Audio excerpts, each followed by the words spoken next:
Olá, amigos e amigas, boa noite, muita paz para todos e para todas. Nossa aula de número 34, capítulo 18 do livro Conflitos Existenciais, de Joana de Ângeles, que tem o título Coragem. Aqui nesse capítulo, ela diversifica um pouco o título dos itens do capítulo, colocando inicialmente a origem da coragem, o desenvolvimento da força e da virtude da coragem e a aplicação da coragem, já que normalmente ela começa abordando a origem da questão abordada, do tema abordado, né, o seu desenvolvimento e a psicoterapia adequada para o processo. Aqui ela muda com relação à questão da coragem.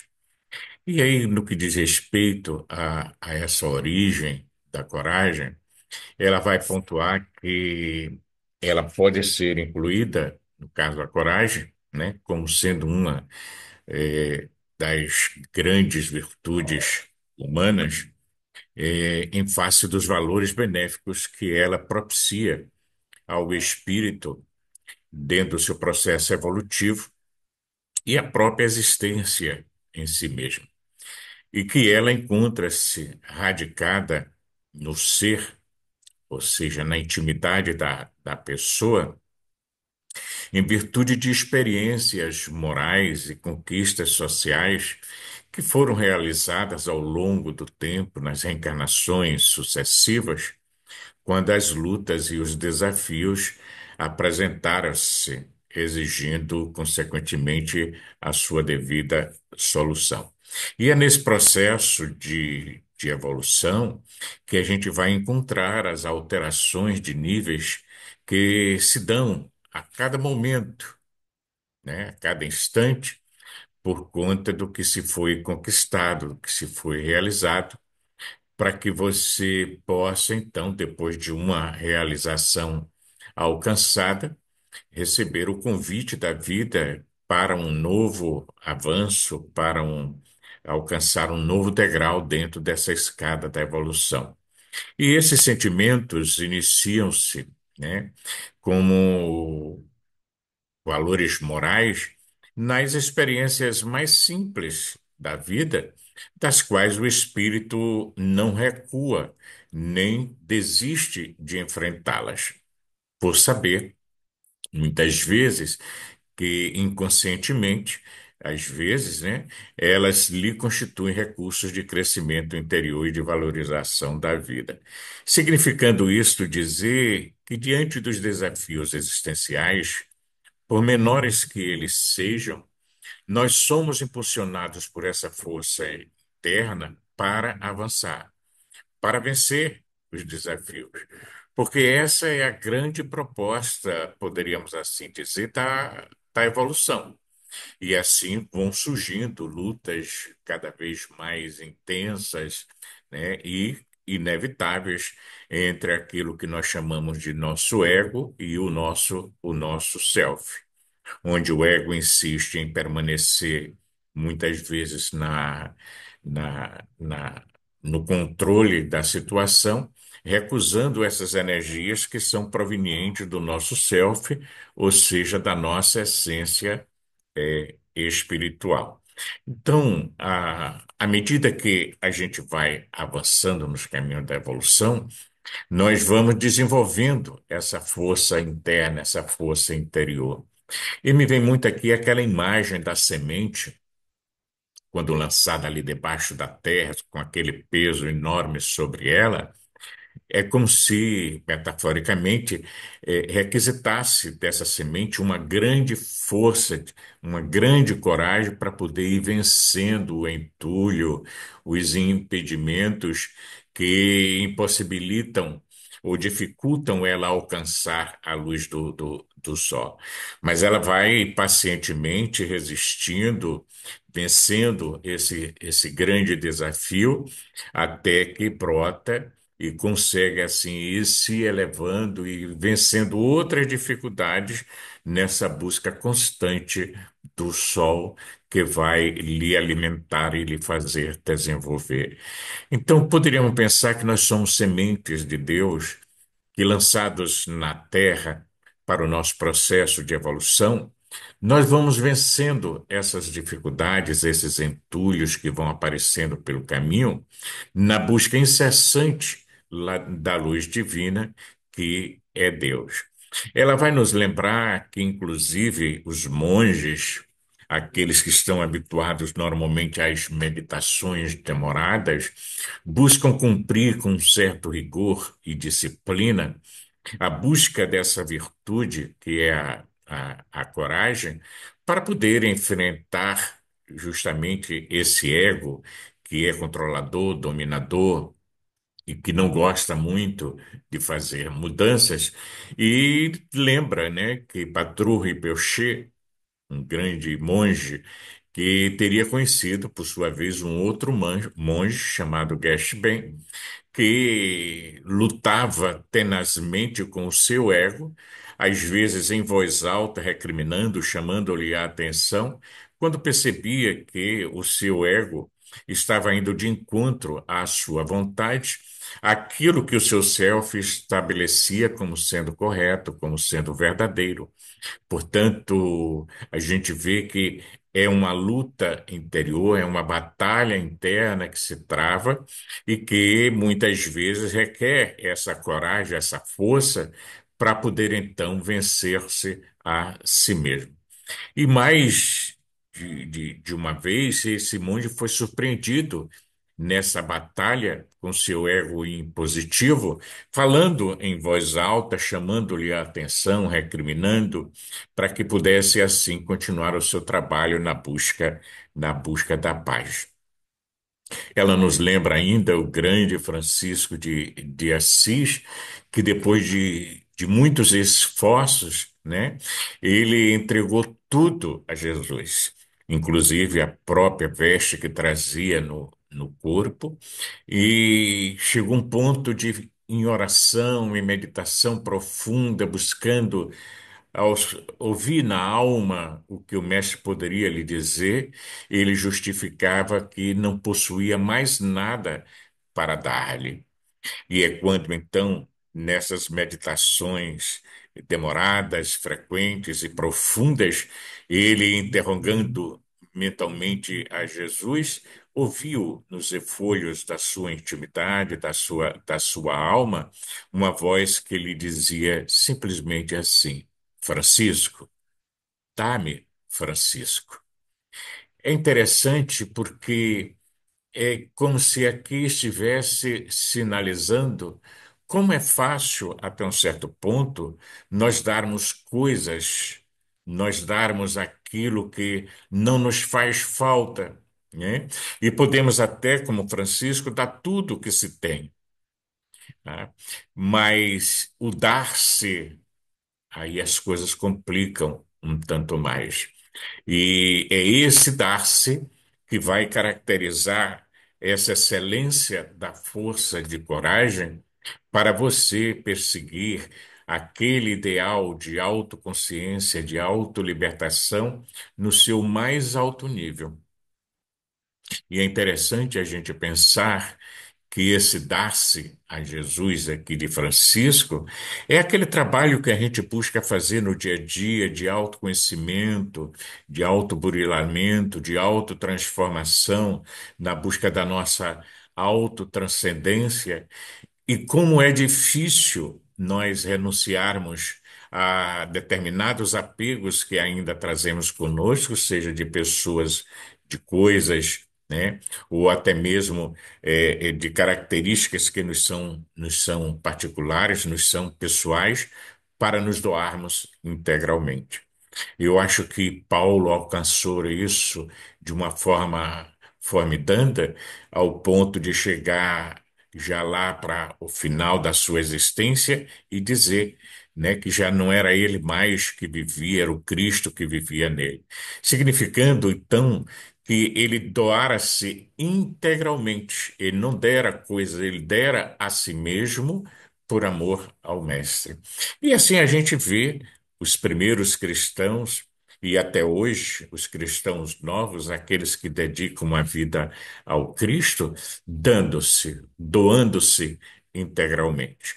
Então é muito desafiador, porque essa é uma grande, uma coragem muito grandiosa, né? Que é a superação do nosso próprio ego. E ela é totalmente feita de despojamento, de abandono pessoal, no bom sentido, de sublimação do self. E a gente vê os exemplos notáveis na história da humanidade de personagens que agiram assim, como o caso de Madre Teresa de Calcutá, Irmã Dulce, Chico Xavier, o próprio Divaldo Franco e outros mais. Assim como pessoas, vamos dizer assim, mais simples e não tão conhecidas do público, que se doam diariamente a fim de atender essa expectativa do seu self e atender a essa vontade do Cristo que permanece impressa no interior dos seus corações, porque é muito fácil, acostumados aos gestos exteriores, nós começarmos esse trabalho de desprendimento, né? Mas quando nós vamos para dentro, aí requer realmente essa virtude no seu mais alto grau, para que possa então a alma ir se desenvolvendo em direção a essa grande luz que, que é Deus, significando, portanto, que a gente vai de experiência em experiência, passando de um degrau para um outro degrau mais acima, de um estágio mais inferior para um outro superior, até podermos alcançar a plenitude. E aí há um momento no capítulo que ela lembra a coragem de Jesus quando ali no horto, né?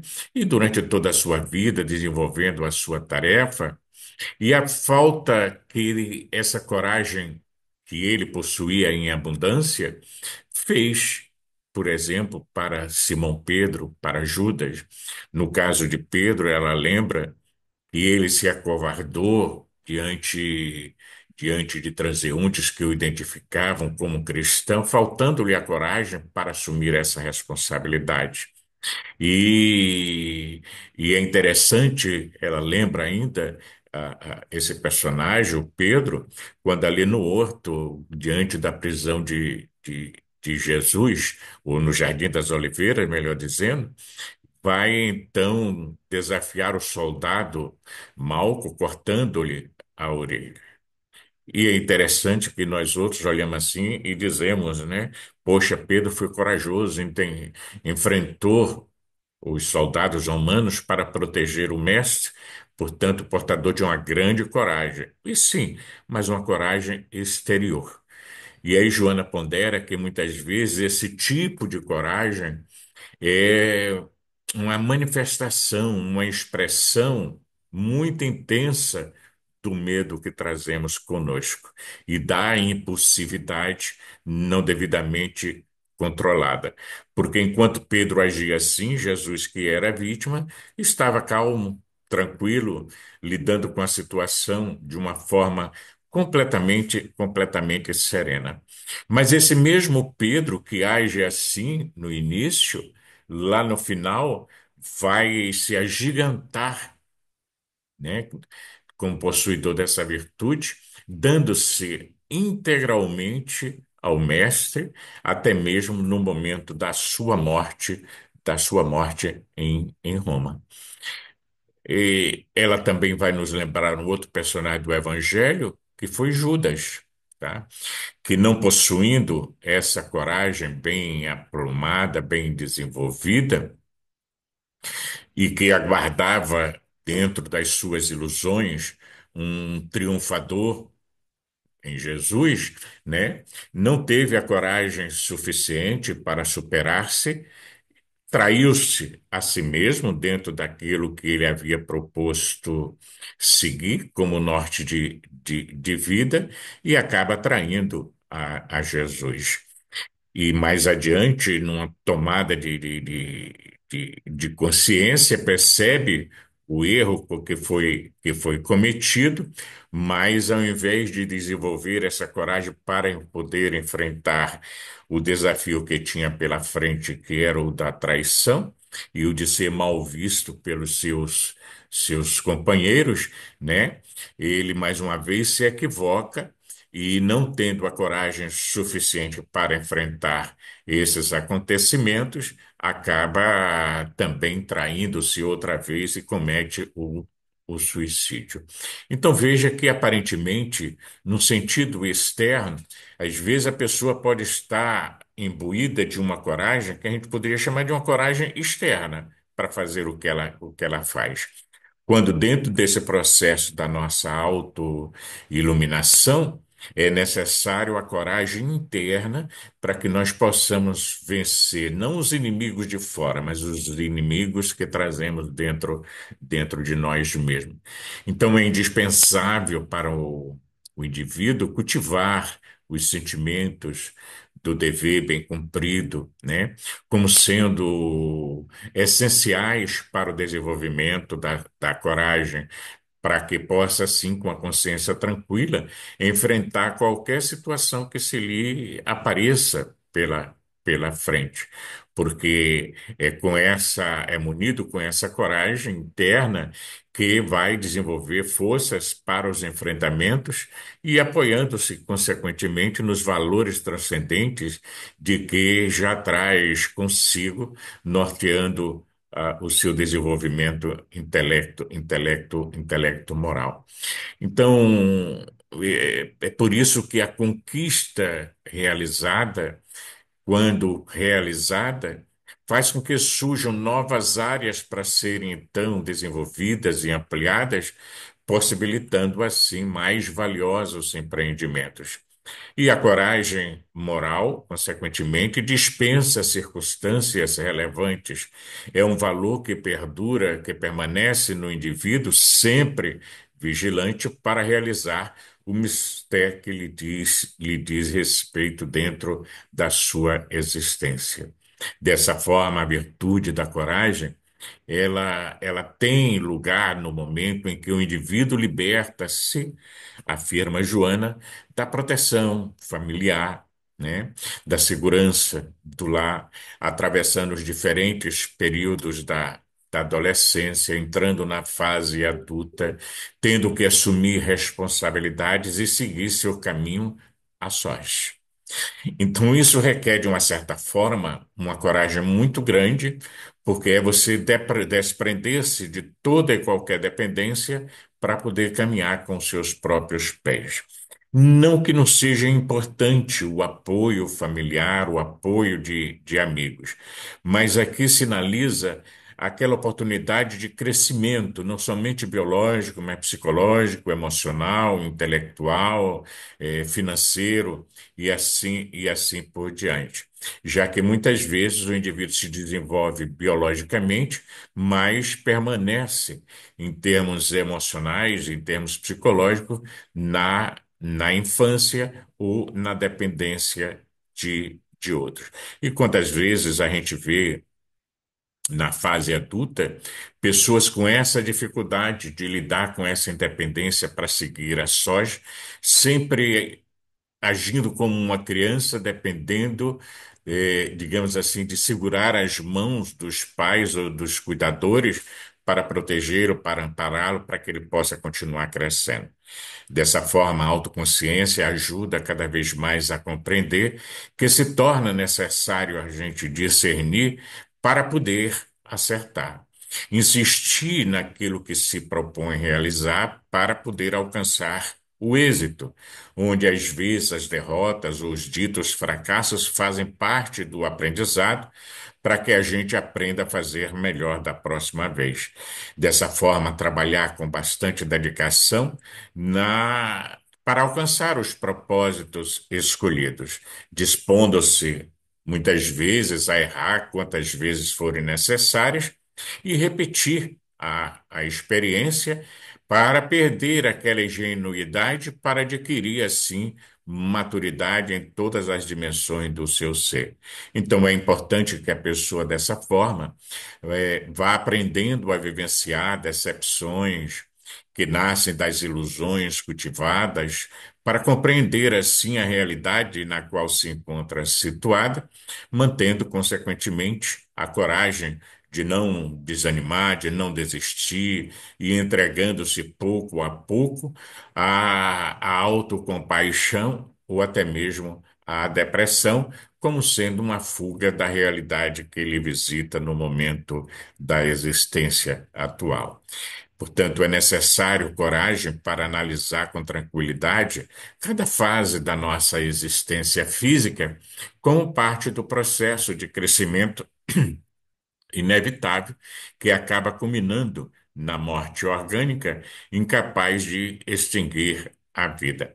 Daí porque, como todos nós trazemos as nossas problemáticas, às vezes é interessante a gente revisitar essas fases para aí a gente poder ir identificando onde estão a causa das nossas dificuldades atuais e assim podermos ir amadurecendo e lidar com elas com mais tranquilidade perante os desafios que surgem e ressurgem em nossas vidas. Ela ainda pondera para nossa reflexão que muitas vezes existem aquelas pessoas que são tidas como verdadeiros pigmeus culturais, sociais, aquela pessoa que a gente não dá muita importância, mas que, no entanto, são possuidoras de um alto nível de coragem, enfrentando os reveses da vida com tranquilidade de se dar inveja, enquanto outros indivíduos portadores de um grande cabedal intelectual, né, ou social, né, preferem mergulhar nos abismos do medo, da depressão, da fuga escandalosa, para não ter que lidar com as dificuldades que a vida lhes apresenta como sendo meios para o crescimento, para decisões e labores contínuos em prol da sua autoconsciência.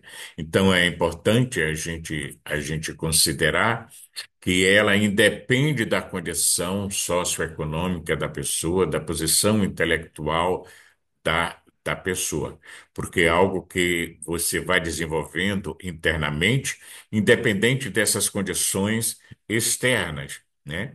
E, consequentemente, a gente vivendo numa sociedade que se caracteriza pelo isolacionismo, pelo egoísmo, e que prefere, inclusive, o imediatismo, a troca de favores, e é consequentemente natural que a pessoa acabe rompendo com esse condicionamento e tenha a coragem de ser diferente. É incrível, porque a coragem de você ser diferente, de você ser aquilo que você de fato é, mesmo quando isso que você busca é bom, é salutar, mas se você se distancia do grupo, você às vezes ou é santificado ou é completamente crucificado. E quando a gente resolve, então, por esse tipo de enfrentamento, a gente desenvolve a nossa capacidade criativa e, consequentemente, desenvolvemos o sentimento da compaixão pela ignorância, né, buscando ter solidariedade com relação à ignorância do outro e à vida do outro, né, apesar de não concordarem com a nossa opção de vida. Se a gente for dar uma olhada, principalmente os santos, os missionários do bem, todos eles só foram conquistar o respeito da maioria mais tarde, mas no início eram tidos como pessoas esquisitas, diferentes e assim por diante.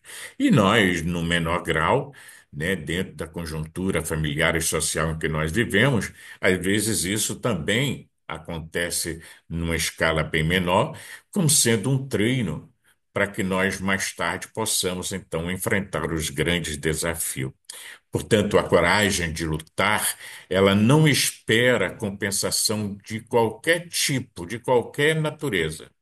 E mesmo quando a morte do corpo se aproxima, O homem ou a mulher de coragem prossegue na sua busca incessante de continuar fazendo o que sempre fez.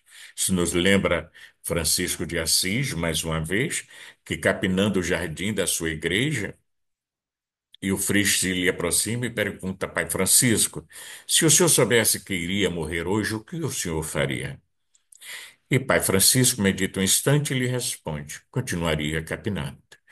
Isso mostra a coragem de seguir simplesmente o fluxo da vida, mesmo que não sabendo de uma forma assim detalhada com relação à sobrevivência, como nós conhecemos no Espiritismo, mas intimamente você tem aquela certeza que a vida prossegue no outro nível. E eu acredito que era essa crença interna que dava aquela coragem, aquela força aos cristãos iniciais para enfrentar o martírio no circo de Roma, né? Dando a própria vida como quem não estava dando absolutamente nada. Confiantes na promessa de Jesus que lhes prometia o reino dos céus. Então é uma oportunidade, diante de circunstâncias assim, de continuar avançando, de continuar confiante, né? Seguindo sempre em frente. De tal forma que a coragem é muito mais do que simplesmente destemor ante os perigos. Porque a gente pode enfrentar um grande perigo simplesmente por medo e não propriamente por coragem, né? Ou então por autodefesa, por impulsividade, por uma necessidade de defender a própria vida. Aqui é uma coragem de ordem moral, é algo que foi cultivado, né, que tem a ver com os valores cultivados pela pessoa para lidar com os reveses que a vida normalmente nos oferece.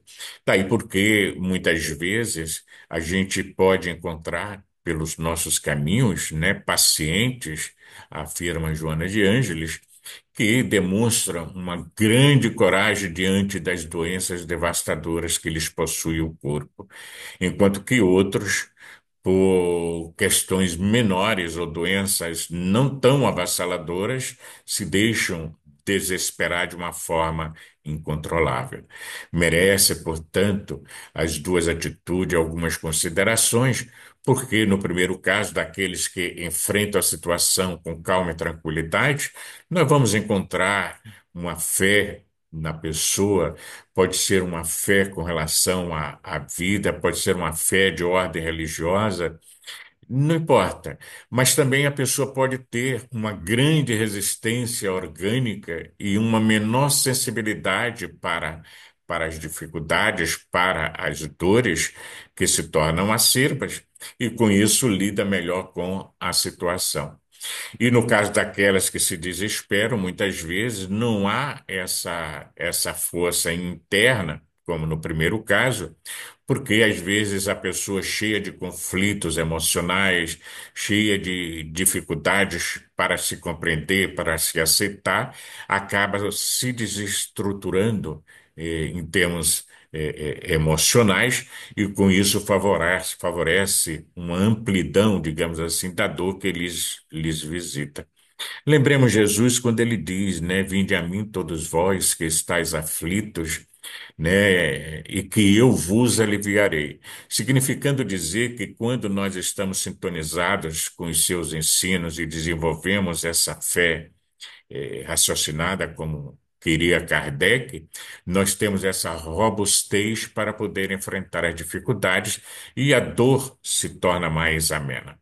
Não é que ela não exista, ela está mais sob controle e nós padecemos as situações difíceis da vida com maior tranquilidade, com maior segurança, na certeza, sobretudo, quando temos a concepção espírita da vida, de que somos espíritos imortais e que, portanto, toda dor, todo sofrimento tem um caráter transitório dentro da nossa existência.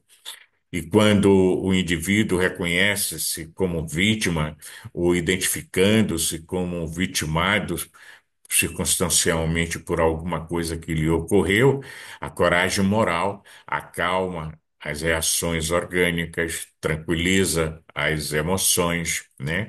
Evitando assim os sentimentos contraditórios, da mágoa, do ressentimento, do revide, do ódio, e que se instalam normalmente nos painéis do ser, da emoção, gerando muitos tumultos internos.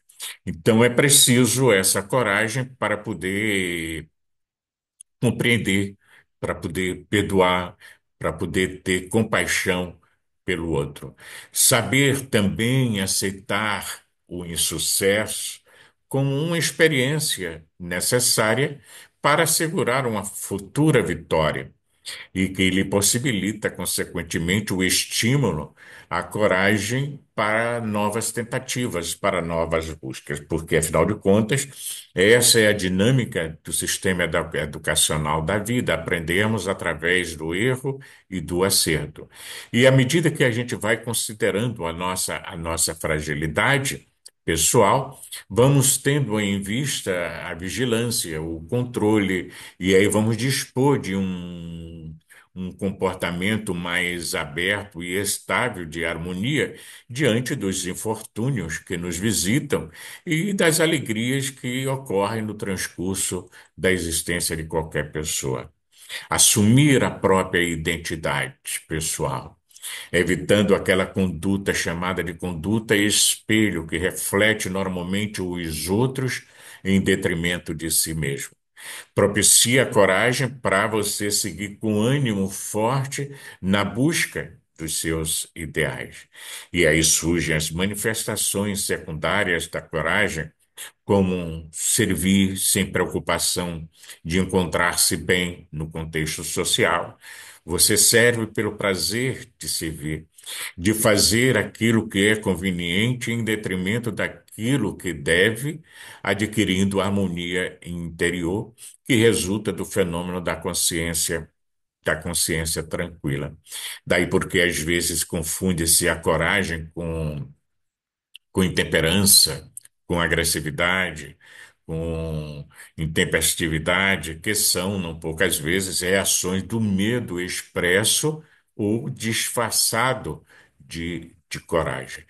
Então, a coragem ela é terapêutica, no dizer de Joana de Ângeles, porque estimula o indivíduo ao trabalho, ao crescimento, à realização de obras dignificadoras com relação a si mesmo ou ao meio no qual esteja situado, mesmo quando as circunstâncias sejam as mais desfavoráveis. E aí, quando se apresenta na conduta receios infundados, insegurança para decidir, para fazer escolhas, dificuldade para comportar-se com equilíbrio, subjazem normalmente nessas situações conflitos psicológicos de ansiedade, de culpa, que não foram devidamente diluídas. Onde, segundo Joana, os recursos terapêuticos devem ser buscados a fim de a pessoa romper esse dique da coragem que está dentro de si. Porque poderíamos pensar assim, é uma potência que todos nós trazemos dentro de nós mesmos. E como corolário da coragem moral superior, o amor, segundo ela, desempenha uma função grandiosa, primordial, naquele que se candidata à aquisição da harmonia dentro do processo da sua própria evolução. Então, quantas vezes nós somos desafiados na vida cotidiana a pouco ir desenvolvendo essa capacidade, essa virtude. A coragem de enfrentarmos as dificuldades, sejam familiares, sociais, profissionais, financeiras, afetivas, de que tipo for, porque vamos compreendendo à luz da reencarnação que todos nós trazemos conosco marcas vigorosas do nosso passado, requerendo de nós justamente essa coragem de avançar, entendendo que nós estamos muitas vezes lidando com questões desse passado nebuloso que todos nós trazemos, seja das existências passadas ou da existência atual. Lembrando sempre que não importa onde nós estivemos, ou até mesmo onde nós estamos, importando sempre onde nós queremos chegar? Qual a nossa meta? Qual o nosso destino? E a doutrina nos clareia dizendo que a nossa meta principal é aprendermos a amar. Daí porque é o corolário da coragem, esse aprendizado. Amar sem distinção. Vamos ficar por aqui. E, inclusive, de hoje a 8, vamos ver o capítulo 19, cujo tema é amor. Muita paz para todos e para todas.